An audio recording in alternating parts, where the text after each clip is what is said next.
Viens no 6 cilvēkiem Eiropā ir ar kādu invaliditātes formu.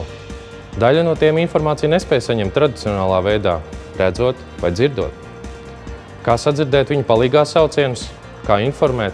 Tieši modernās tehnoloģijas ir tās, kas spēj šo problēmu atrisināt.